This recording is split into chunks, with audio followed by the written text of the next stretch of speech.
Herkese merhaba, kanalıma hoş geldiniz. Yepyeni bir projeyle karşınızdayım. Üzerimde görmüş olduğunuz bu sade güzel kazağa çalışacağız. Aslında ben Sevgililer Günü için düşünmüştüm ama yoğunluktan dolayı hazırlayıp paylaşamadım. Aslında videom yani kazağım hazırdı ama videomu bir türlü paylaşamadım.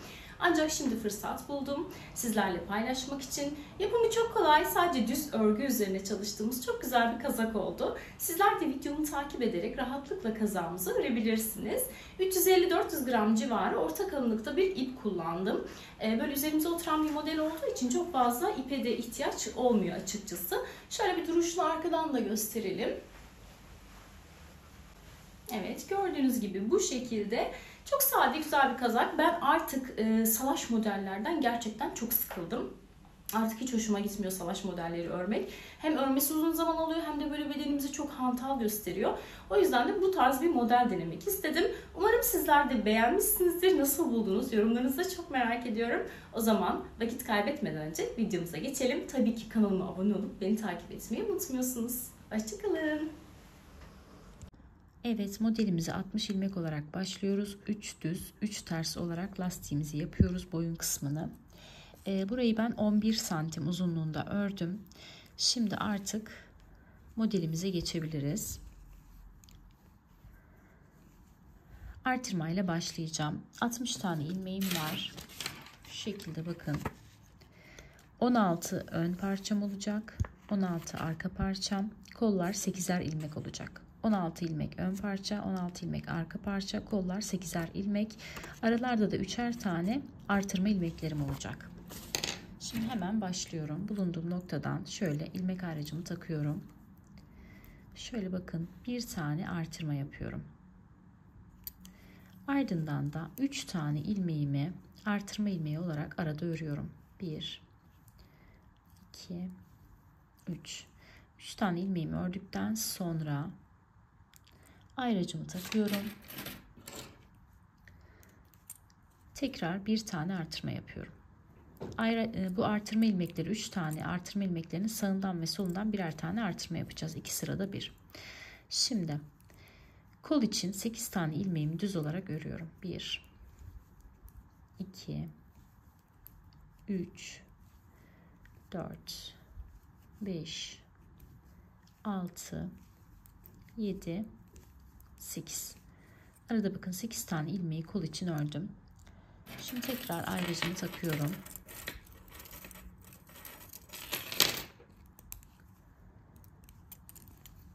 Burada hemen bir artırma yapıyorum.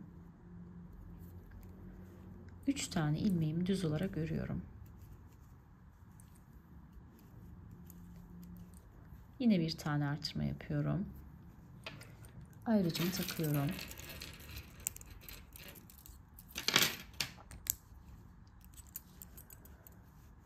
Evet, şimdi ön beden için 16 tane ilmeğimi düz olarak örüyorum.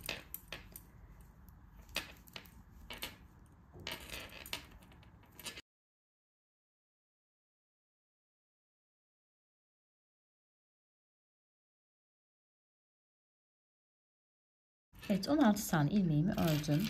Şimdi tekrar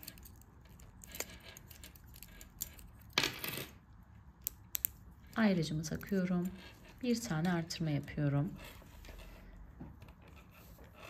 3 tane ilmek örüyorum. Artırma ilmeklerinin ortasındaki ilmekler. Bunlar sabit kalacak. Bir tane artırma yapıyorum tekrar. Yine ayracımı takıyorum. Şimdi bakın, burada önü örmüştük. Şimdi o zaman tekrar kolu öreceğiz. Kol için 8 tane ilmeğimi düz olarak örüyorum.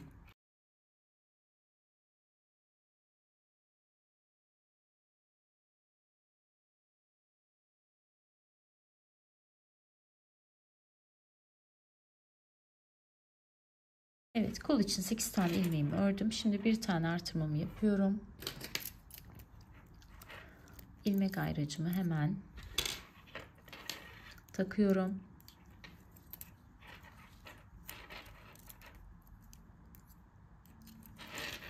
Üç tane sabit artırma ilmeklerimi örüyorum. Hemen bir tane de artırma yapıyorum. Ve diğer ayracımı da takıyorum. Şimdi bu kısımda da arka için 16 tane ilmeğimiz kaldı. Onları da düz olarak örüyorum.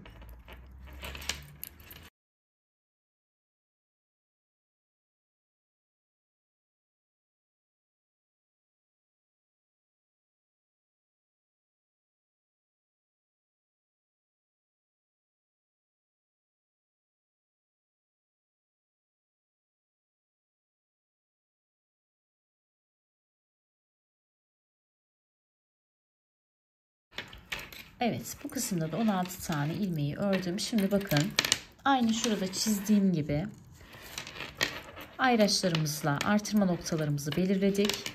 Bakın şöyle tuttuğumuz zaman artırma noktalarımız kol kısmı, ön kısmı, bu kısım diğer kol, bu kısım da arka kol. Şimdi ikinci sırayla devam ediyoruz. Ayraçları birkaç sıra takacağım. Daha sonra çıkaracağım. Zaten yerler kendini belli edince. Ayracımı aktarıyorum. Bu sırada düz örüyoruz. Bir önceki sırada artırma yaptık ya. Bu sırada bütün ilmekleri düz olarak örüyoruz. Bir sıra artırma yapıyoruz. Bir sıra düz örüyoruz.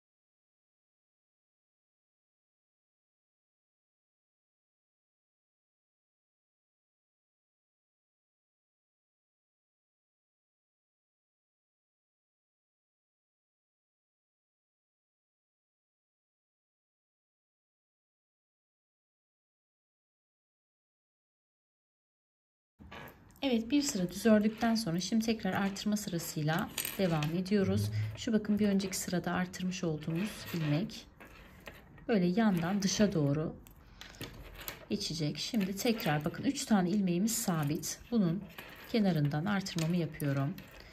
Aradaki 3 tane ilmeği düz olarak örüyorum. Yine bakın, 3 tane ilmekten sonra artırmamı yapıyorum. Ayracımı şişime aktarıyorum. Bakın, bir önceki sırada artırdığımız ilmeği görüyorsunuz. Şimdi bunu direkt düz olarak örüyorum. Aradaki ilmekleri yine düz olarak örüyorum.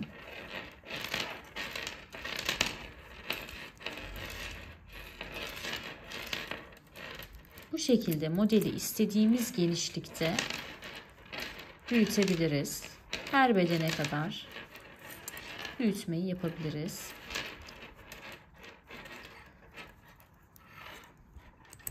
Ayracı sabit kalan ilmeklerden sonra takıyoruz. Artırdığımız ilmekler bunların arasına kaynayıp gidecek. Bakın, bu şekilde.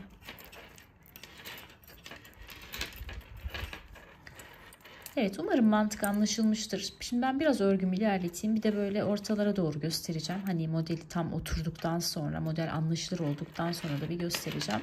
O zaman daha net her şey anlaşılmış olur. Şimdi ben biraz örüp geliyorum. Evet, ben örgümü ilerlettim. Bakın, artık modelimiz kendini göstermeye başladı. Buralar artırma kısımları. Bakın, bu kısım kol. Şurada 8 ilmek başlamıştık ve görüyorsunuz ilmek sayımızdaki artışımızı. Burası ön veya arka, ikisi değişti zaten. Bakın, artırma ilmekleri artık kendini gösterdiği için ayraç takmıyorum bu noktada. Bir sırada bu şekilde bir örüp göstermek istedim. Şimdi artırma sırasındayım. Bakın, örmüşüm burayı bir sıra düz. İlmeğimi artırıyorum. Aradaki 1, 2, 3 tane ilmeğimi örüyorum. Bakın, yine geldim artırma kısmına. Hemen şöyle bir tane doluyorum, artırıyorum. Sonra aradaki ilmekleri düz olarak örüyorum.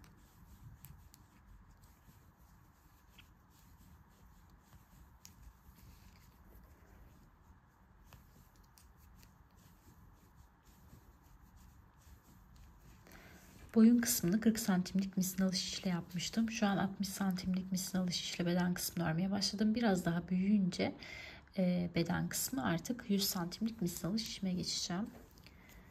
Yani bunlar üçlü set şeklinde de satılıyor. Öyle fiyatları da çok pahalı değil, uygun. Eğer örgü örmeyi seviyorsanız temin edebilirsiniz. Özellikle de bu şekilde yakadan başlamalı modeller hoşunuza gidiyorsa mutlaka temin edin. Bakın modelimiz bu şekilde. Artırma noktalarımız. Hemen artırmamı yapıyorum. Pardon, düz ilmeği de örmüşüm aradakine. Aradaki ilmekleri düz olarak örüyorum. Bakın artırma ilmeklerinin solundayım. Yine artırmamı yapıyorum. Ara ilmeklerimi düz olarak örüyorum.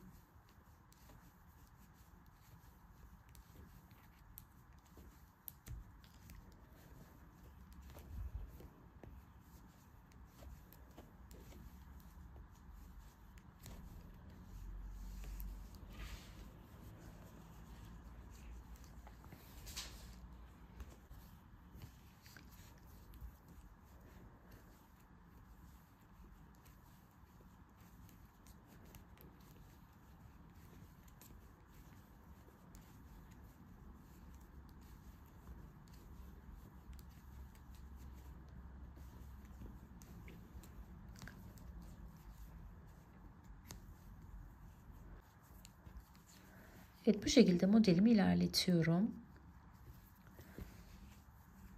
Umarım anlaşılmıştır. Araları hep düz örüyoruz. Gitgide ilmek sayılarımız artacak. Şuradaki 3 tane ilmeğimiz sabit kalacak. Bunun sağından ve solundan artırma yaptıkça modelimiz güzelce büyüyecek.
Evet, geldim sıra başına tekrar. Bakın bir önceki sırada artırdığım ilmek burada böyle görünüyor.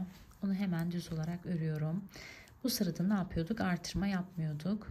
Bütün ilmekleri şu önceki sırada artırdığımız ilmekler de dahil olmak üzere düz olarak örüyoruz. Böyle bakın, artırmaları görüyor musunuz? Yaptığımız artırmalar bu şekilde ilerleyecek. Şimdi modelimi bu şekilde devam ettireceğim. Daha sonra yine karşınızda olacağım. Evet, modelimi artırmalarımı yaparak devam ettirdim. Ve üzerime denediğimde bu artırmalar kol kesimine kadar geldi. Ve benim için yeterli oldu. Şimdi size santim olarak ölçüsünü vereceğim hemen. Yaka kısmından şöyle başlıyoruz. Evet, 15,5 santim. 15,5 santim ördükten sonra artık kolları ayıracağız. Bedeni ayrı öreceğiz. Şuradaki sabit kalan artırma ilmeklerimizi bedene alıyoruz. Bunları bedene katacağız. Kol için artırdığımız ilmekleri şimdi böyle yün iğnesi yardımıyla bir ayıracağım onları.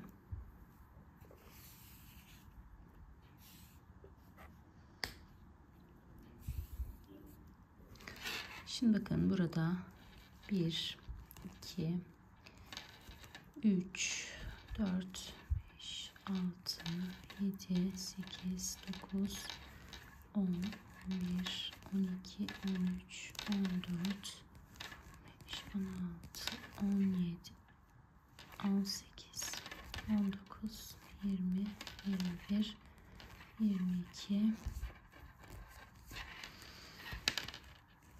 23, 24, 25, 26, 27, 28, 29, 30, 31, 32, 33, 34, 35, 36, 37, 38, 39, 40, 41, 42, 43, 44, 45, 46, 47, 48, 49, 50. Evet, buradaki 50 tane ilmeği kol için ayırıyorum. Şöyle bakın, bağlıyorum. Bedeni ayrı öreceğiz. Kolları daha sonra ayrı öreceğiz.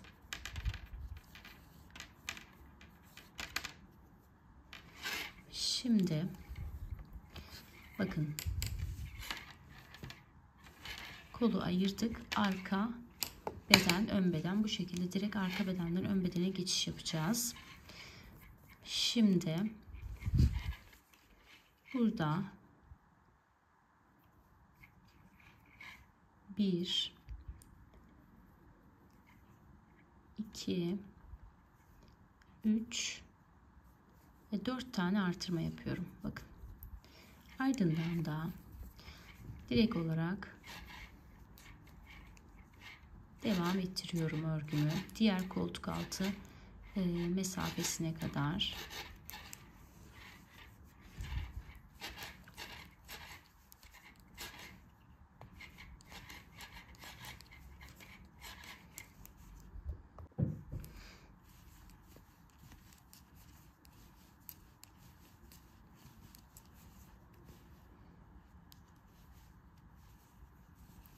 Evet, şuradaki 3 tane artırma sabit ilmeklerimi de yine arka beden kısmına katıyorum.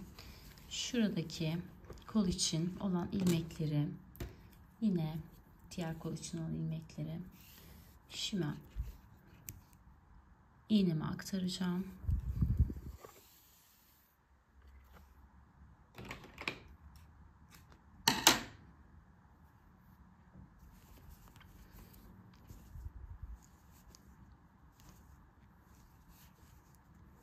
Önemli olan koldaki ilmek sayılarının eşit olması burada. Benimle aynı olmak zorunda değil ama koldaki ilmek sayılarının birbiriyle eşit olması lazım. 50 ise ikisinde 50, 51 ise ikisinde 51 veya 52 ise artık, yani en fazla bir ilmek fark olabilir. Daha fazla fark olursa kollar arasında orantısızlık olabilir.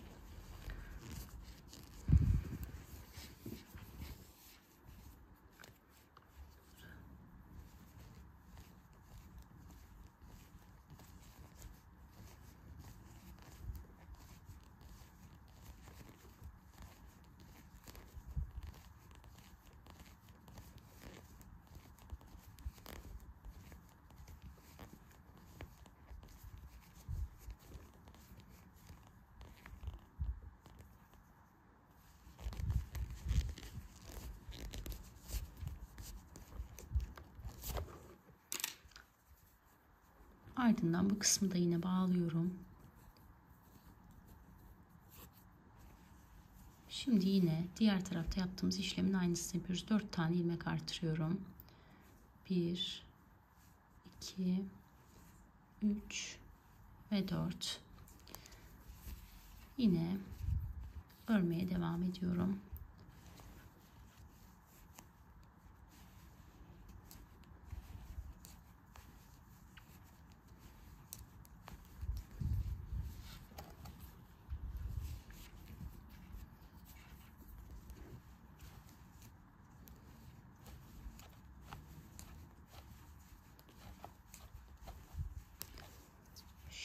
Şöyle bir düzeltelim. Bakın, beden kısmımız bu şekilde döne döne istediğimiz uzunlukta oluncaya kadar öreceğiz. Kolları böyle ayırdık. kolları da bedeni ördükten sonra ayrı olarak öreceğiz. Bu şekilde. Şimdi bedeni örelim. Kaç tane ilmeğim var, kaç sıra ördüm sizlerle paylaşacağım. Tamamlayıp dönüyorum. Evet, beden kısmını şimdi belli bir uzunlukta ördüm. Ve artık lastiğe geçeceğim. Lastik kısmı kalın olacak. Bakın kolda da böyle kalın bir lastik yaptım. Belde de aynı şekilde olacak. Böyle bele oturtmalı bir model istiyorum. Şimdi hemen santim olarak ölçüsünü vereyim. Şu yaka kısmından başladığımızda bakalım kaç santim olmuş. 35,5 santim. 35,5 santim düz bir şekilde ördükten sonra artık lastik kısmına geçebiliriz. Şimdi kullanmış olduğum şişten daha ince bir şiş alıyorum. 3 milimlik bir şiş alıyorum. Kullanmış olduğum şiş 4,5 milim. Hemen lastik kısmına geçiyorum. Şimdi bakın burada şöyle yapacağız. 2 tane ilmeğin yönünü değiştirip düz örüyorum. Toplam 143 ilmeğimiz vardı. Bunu düz ördüm. Sıradaki bir tane ilmeğimi direkt ters örüyorum. Yani aynı zamanda azaltma yapıyoruz. 2 tane ilmeğin şöyle yönünü değiştiriyorum. Düz örüyorum. Tam beli oturtmalı bir model istediğimiz için. Bir tane ilmeği ters örüyorum. 2 tane ilmeğin yönünü değiştiriyorum. Düz örüyorum. Bakın. Bir tane ilmeği ters örüyorum. Şimdi sıra sonuna kadar aynı işlemi tekrarlıyoruz. 2 ilmeği kesme yaparak düze çeviriyoruz. Bir tane ilmeği ters örüyoruz. 2 ilmeği kesme yaparak düze çeviriyoruz.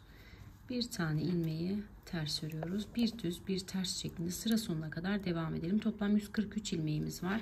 Bakalım sıra sonunda kaç tane ilmeğimiz kalacak. Evet, kesmelerimi yaptım. Sıra sonuna geldim. 91 tane ilmeğim kaldı. Şimdi bakın başlangıç ve bitiş ilmeklerimiz düze denk geldi. O yüzden aradan şöyle bir tane ilmeği çekiyorum. İlmek artırıyorum ve ters olarak örüyorum. Dengelemek için, çünkü neydi? Bir ters bir düz yapıyorduk. Sonra bütün ilmeklerimi gördüğüm şekliyle lastik olarak devam ettiriyorum. Bir ters bir düz. Bu lastiği şöyle gözüme hoş görünecek şekilde istediğim uzunluğa gelinceye kadar artırma eksiltme yapmadan 92 tane ilmeğimi öreceğim. Daha sonra kesme yapacağım. Şimdi ben bunu belli bir uzunlukta öreyim. Daha sonra ne kadar ördüm sizlerle paylaşacağım. Şu an 92 tane ilmeğim var ve lastik örüyorum beden kısmında. Evet, lastik kısmını ördüm. Şöyle santim olarak söyleyeyim, bakın. 10 santim uzunluğunda ördüm. Şimdi kesme yapacağım.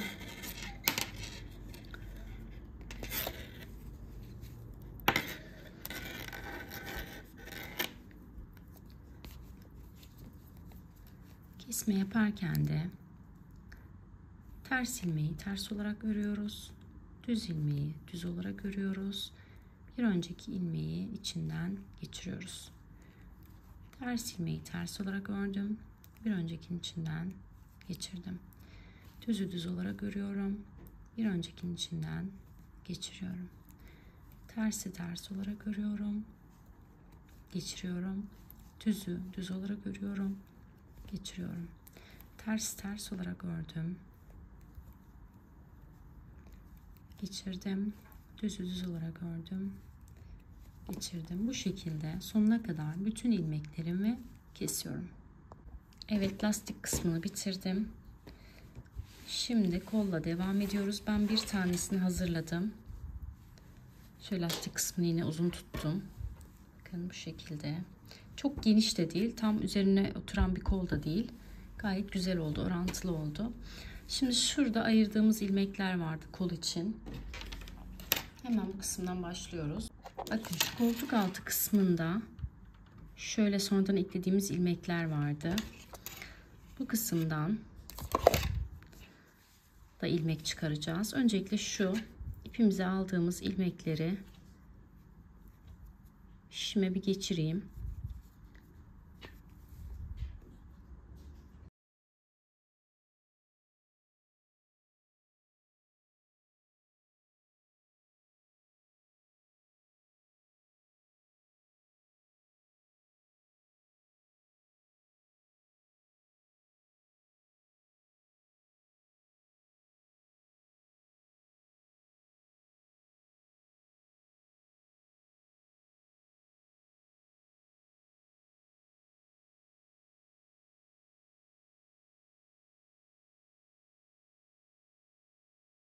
Evet, şimdi 49 tane ilmeğim var. Hemen ipimi sabitliyorum.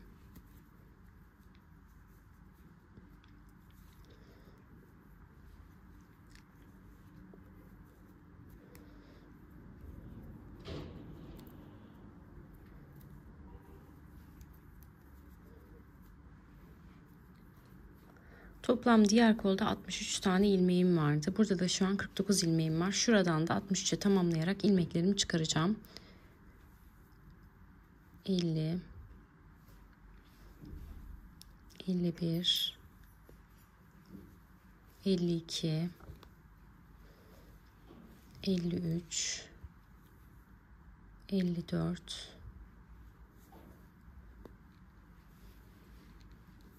55, 56, 57, 58, 59, 60. Bakın bu şekilde ilmeklerimi çıkardım. 3 tane de şu kısımdan ilmek çıkaracağım. 1, 63 ya, toplam 2. Şuradan alalım. 3 olsun. Evet, toplam 63 tane ilmeğimi çıkardım. Şimdi bütün ilmeklerimi düz olarak belli bir uzunlukta öreceğim. Daha sonra lastik kısmına geçeceğiz. Bakın, bütün ilmeklerimi direkt düz olarak örüyorum. Yeterli uzunluğa eriştikten sonra lastiğe geçeceğiz. Ne kadar ördüm, kaç santim ördüm sizlerle paylaşacağım. Şimdi ben lastiğe kadar örüp dönüyorum. Evet, kol için düz bir şekilde yeterli uzunlukta ördüm. Şimdi kaç santim ördüğümü sizinle paylaşayım hemen. Şu kısımdan başlıyorum bakın ölçmeye. Düz bir şekilde tuttuğum zaman 53 santim uzunluğunda ördükten sonra omuzdan başlayıp, bakın yakadan sonra direkt omuzda, pardon boğazdan sonra direkt omuzdan başlayıp şimdi daha küçük bir şişe geçiyorum. Burada ilmek sayısını da azaltmış olacağız lastik kısmımız için. Şimdi bakın, bir tane ters örüyorum hemen. Şöyle 2 tane ilmeğin yönünü değiştiriyorum. Düz olarak örüyorum. Bir tane ters örüyorum. 2 tane ilmeğin yönünü değiştiriyorum. Düz örüyorum. Bakın, hem küçük numaralı şişe geçtik hem de ilmek sayımızı düşürüyoruz. Bu şekilde 2 ilmeği kesme yaparak düze çeviriyoruz. Bir ilmeğimizi ters olarak örüyoruz. 2 ilmeği kesme yaparak düze çevirdim. Bir ilmeği ters olarak ördüm. Bu şekilde ilmeklerimin hepsine aynı işlemi uyguluyorum. Bakın, şuradaki gibi diğer koldan göstereyim. Bakın, uzun bir lastik yapacağız. Şöyle koldan sonra bakın, çok güzel bir geçiş oldu. Anne, Efendim canım. diğerleri nerede? Odana bak. Sepetine bak, oyuncak sepetine. Yok ki. Yok mu? Birlikte bakayım mı? Tamam, hadi bakalım. Evet, sıra sonuna geldim. Bakın, 2 tane ilmeğim kaldı. En son tersi yapmışım. Bunları da yine şöyle yönünü değiştiriyorum ve düz olarak örüyorum. Şimdi bakın, zaten tersle başlamıştık. Düz terse denk geldi. Yani sıkıntı yok ilmeklerimizde. Şimdi şu şekilde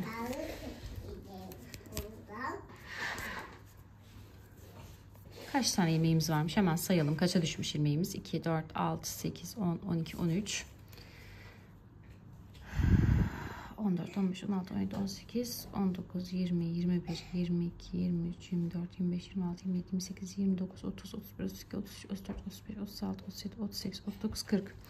Tamam, boyu. 40 tane ilmeğim var. Şimdi bu 40 ilmeği hiçbir şekilde artırma, eksiltme yapmadan direkt olarak bir ters, bir düz lastik örerek döne döne istediğimiz uzunluğa erişinceye kadar Aynı işlemi tekrarlıyoruz bakın. Düzlerimi düz örüyorum. Terslerimi ters örüyorum. Şu an büyük bir misinalı şişte örüyorum. Yani uzun bir misinalı şişte. Numara olarak değil, boyut olarak büyük. Kol kısmını böyle aralardan misinasını çekerek örüyorum. Bu şekilde de örebilirsiniz kolaylıkla. Onu da hemen göstereceğim size, bakın nasıl yaptığımı. Daha net anlaşılır. Düz ve ters. Evet, şimdi farz edin ki böyle. Şişimiz de bu kadar açıkta kaldı. Şimdi şöyle ilmekleri karşılıklı getiriyoruz. Tam şu kısımdan misinamızı çekiyoruz. Öreceğimiz kısmı bu şekilde şişimize geçiriyoruz. Diğer kısmı alıyoruz. Ve bakın.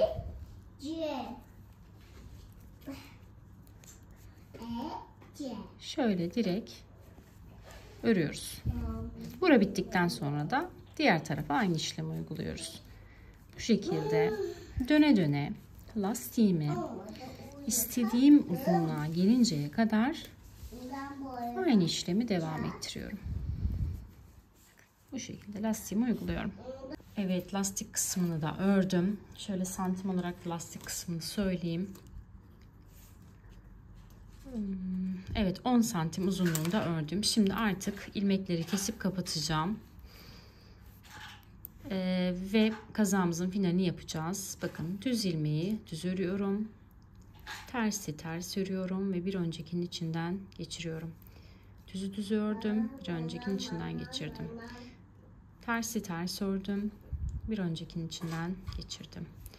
Düzü düz ördüm. Geçirdim. Tersi ters ördüm. Geçirdim. Gördüğünüz gibi bakın bu şekilde ilmeklerimizi ne yapıyoruz? Kapatıyoruz. Bir kez daha göstereyim. Bakın, düzü geçirdim. Tersi ördüm ve geçirdim. Hem örüyoruz bir sıra daha, hem de örerken aynı zamanda ilmeklerimizi kapatıyoruz.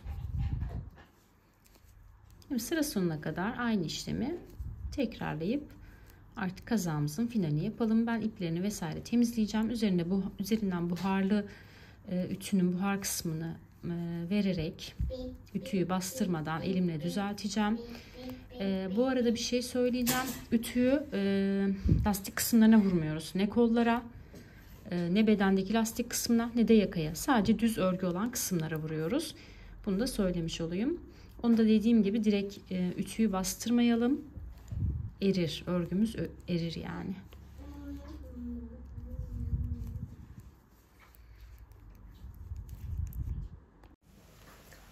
Evet, son olarak da ipliklerini vesaire temizledim ve kazağımız hazır. Böyle crop, tam üzerimize oturan bir kazak oldu. Açıkçası ben artık bol ve salaş modellerden çok sıkılmıştım. Biraz daha böyle vücudumuzu daha olduğu gibi gösteren bu tarz güzel modellere ihtiyaç duyuyordum. O yüzden de böyle bir çalışma yaptım. Bence çok güzel oldu, çok beğendim. Sizler nasıl buldunuz? Eğer buraya kadar benimle birlikte geldiyseniz, videomu izlediyseniz lütfen en azından bir emoji de olsa bir yorum yapmayı unutmayın.